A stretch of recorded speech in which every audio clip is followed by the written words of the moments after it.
భారతదేశానికి ప్రధాన శత్రువు ఎవరు? పాకిస్తానా? చైనా? టర్కీయా? కాదు.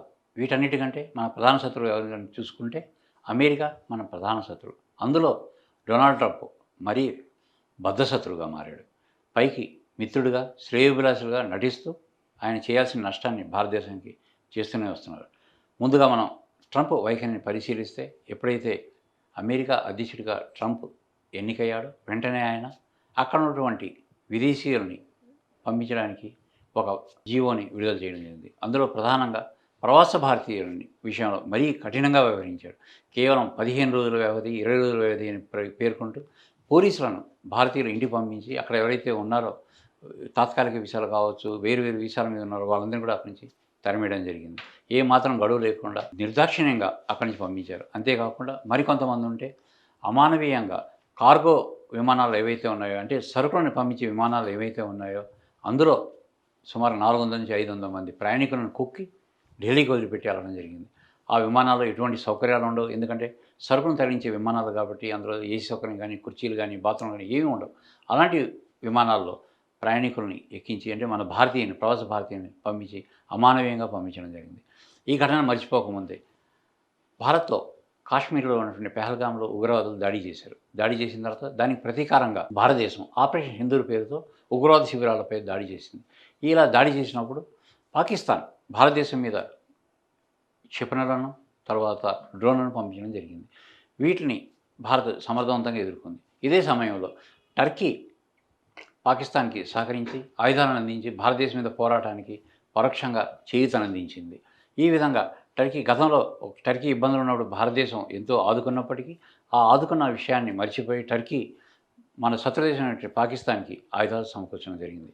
సరే, ఆ దేశాల మధ్య ఒప్పందం కుదిరి ఉండొచ్చు, ఆయుధాలు పంపించి ఉండొచ్చు. కానీ తర్వాత ఏదైతే టర్కీ ఉందో, టర్కీకి అమెరికాలో తయారు చేసినటువంటి ఆయుధాలను సమకూర్చడానికి ట్రంప్ అంగీకరించారు. అంటే అమెరికాలో తయారైన ఆయుధాలు టర్కీకి వెళ్ళి, టర్కీ నుంచి పాకిస్తాన్‌కి వెళ్ళి, అక్కడి నుంచి భారతదేశం మీద ప్రయోగించడానికి ఒక మార్గం తయారు చేశాడు ట్రంప్. ఇలాగా భారతదేశానికి ఏ విధంగా నష్టం చేకూర్చాలో అన్ని విధాలుగా చేస్తున్నాడు. తర్వాత ఈ ఆపరేషన్ సింధూర్ సమయంలో సుమారు 4 రోజుల పాటు భీకర యుద్ధం జరిగింది. పాకిస్తాన్ మీద భారత్ పైచేయి సాధించింది. ఉగ్రవాద శిబిరాలన్నీ మట్టుపెట్టడమే కాకుండా పాకిస్తాన్‌లో ఉన్నటువంటి కీలకమైనటువంటి ఎయిర్ బేస్‌ల మీద దాడులు జరిపి వాటినన్నింటిని కూడా నిర్వీర్యం చేసింది, ధ్వంసం చేసింది. ఈ సమయంలో పాకిస్తాన్ భయాందోళనకు గురైంది. మరోపక్క బెలూచిస్తాన్ అక్కడి నుంచి విడిపోవడంతోటి వేరే మార్గం లేక పాకిస్తాన్ ముందుగా భారతదేశాన్ని మేము తాము కాల్పులు విరమిస్తున్నామని చెప్పేసి అందుకు చర్చలకు సిద్ధంగా ఉన్నామని చెప్పి ప్రకటించడం జరిగింది. ఈ వ్యవహారం నడుస్తుండగానే భారతదేశంతో కానీ, పాకిస్తాన్‌తో కానీ సంబంధం లేకుండా ట్రంప్ యుద్ధ విరమణను ప్రకటించారు. యుద్ధ విరమణ ప్రకటించాల్సింది ఎవరు? యుద్ధం చేస్తున్న దేశాలు ఏవైతే ఉన్నాయో అవి 2 కలిసి యుద్ధ విరమణను ప్రకటించి శాంతి సందేశాన్ని పంపించాల్సి ఉంటుంది. లేదంటే మధ్యవర్తిగా ట్రంప్ గాని ఉంటే ట్రంప్ భారతదేశాన్ని, పాకిస్తాన్‌ని పెట్టుకొని ఆయన ప్రకటించే అవకాశం ఉంది. అయితే దానికి భిన్నంగా ఏకపక్షంగా ఆయన యుద్ధ విరమణను ప్రకటించాడు.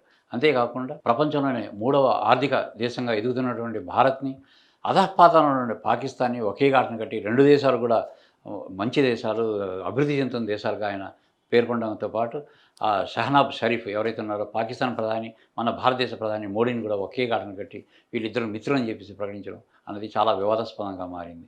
అంటే దీని ద్వారా భారతదేశానికి ఆయన ఏ మేరకు నష్టం చేకూరుతున్నాడో మనం అర్థం చేసుకోవచ్చు. ఈ విషయాలు జరుగుతుండగానే ఈ తర్వాత ప్రతీకార సుంకాల విషయంలో ఏకపక్షంగా ఆయన భారతదేశం నుంచి ఎగుమతి అయ్యే వస్తువుల మీద భారీగా సుంకాలు పెంచారు. దెబ్బకి భారతదేశంలోని స్టాక్ మార్కెట్లు తలకిందులయ్యాయి. ఆర్థిక వ్యవస్థ చిన్నాభిన్నమయ్యే పరిస్థితి నెలకొంది. ఆ సమయంలో ప్రపంచ దేశాల నుంచి వచ్చిన ఒత్తిడి మేరకు, అంటే భారతదేశం మీద దయాదాక్షిణ్యాలు కాదు, ప్రపంచంలోని వివిధ దేశాల నుంచి వచ్చిన ఒత్తిడి మేరకు ఆయన 90 రోజుల పాటు ప్రతీకార సుంకాల చర్యను నిలుపుదల చేశారు. అయితే శత్రుదేశంగా భావించేటటువంటి అమెరికా, చైనాల మధ్య మాత్రం ఈ సుంకాల మీద చర్చలు జరిగాయి. 125-145% సుంకాలు విధించిన ట్రంప్ చైనాతో సంప్రదింపులు చేసిన తర్వాత పాత విధానం ఏదైతే ఉందో 30% సుంకాలకు దిగి వచ్చి పాకిస్తాన్‌కి అనుకూలంగా వ్యవహరించడం జరిగింది. అంటే పాకిస్తాన్ చైనాలతో వ్యవహరిస్తున్న తీరుతో విభిన్నంగా భారతదేశంతో ట్రంప్ వ్యవహరిస్తారని అర్థమవుతుంది. ఇవన్నీ ఒక ఎత్తైతే, మరోపక్క ప్రవాస భారతీయులు ఎవరైతే ఉన్నారో వాళ్ళు భారతదేశానికి పంపించే డబ్బు మీద ఆయన మళ్ళీ కొత్తగా ఒక ట్యాక్స్ ఒకటి విధించారు.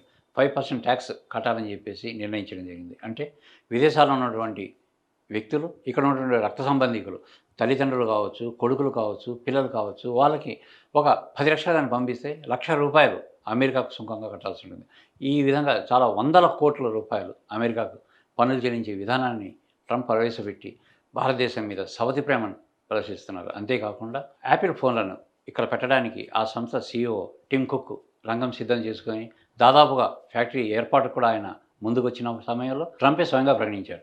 భారతదేశంలో యాపిల్ ఫోన్లు పెట్టడానికి వీలేదని చెప్పేసి ఆ సంస్థ సీఈఓ తోటి చర్చలు జరిపానని, అక్కడ పెట్టడం లేదని కూడా ఆయన ప్రకటించడం జరిగింది. అయితే తర్వాత టిమ్ కుక్ స్పందించి భారతదేశంలో తాము పరిశ్రమను పెడతామని, యాపిల్ ఫోన్లు ఇక్కడి నుంచి తయారు చేస్తామని చెప్పేసి ఆయన సవరించుకోవాల్సిన పరిస్థితి వచ్చింది.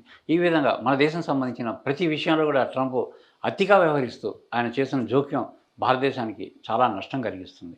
భారతదేశం నుంచి కూడా అదే విధంగా వ్యవహరించే అవకాశం ఉన్నప్పటికీ మోడీ చాలా మర్మగర్భంగా వ్యవహరిస్తున్నారు. ఎందుకంటే అమెరికా ఒక అగ్రరాజ్యం కింద చాలా సమస్యలు ఉంటాయి. ఒకవేళ ధీటుగా స్పందించి ఘాటైన విమర్శలు కానీ చేస్తే 2 దేశాల మధ్య యుద్ధ వాతావరణం నెలకొనే అవకాశంకి వస్తే భారతదేశం కలిగే నష్టం ఎక్కువగా ఉంటుంది. వ్యవహారం మీద పూర్తి స్థాయి విమర్శలు చేయకుండా మోడీ సమన్వయంతో వ్యవహరించాలని చెప్పేసి ప్రయత్నాలు చేస్తున్నారు. అయితే ప్రస్తుతం గతంతో పోలిస్తే భారతదేశం కూడా ఈ ప్రస్తుత పరిస్థితుల్లో అమెరికాకు ధీటుగా ఎదుగుతూ వస్తున్న దేశం. అనేక దేశాల కంటే భారతదేశంతోనే అమెరికాకి సత్సంబంధాలు కలగాల్సిన బాధ్యత, అవసరం అమెరికాకే ఉంది కాబట్టి అమెరికా దిగి వచ్చి భారతదేశంతో మళ్ళీ పాత సంబంధాలను కొనసాగించే అవకాశాలు అయితే కనిపిస్తున్నాయి. ఏది ఏమైనప్పటికీ డొనాల్డ్ ట్రంప్ వ్యవహరిస్తున్న తీరు మాత్రం భారతదేశానికి నష్టం కలిగించేదిగా ఉందనడంలో అనుమానమే లేదు.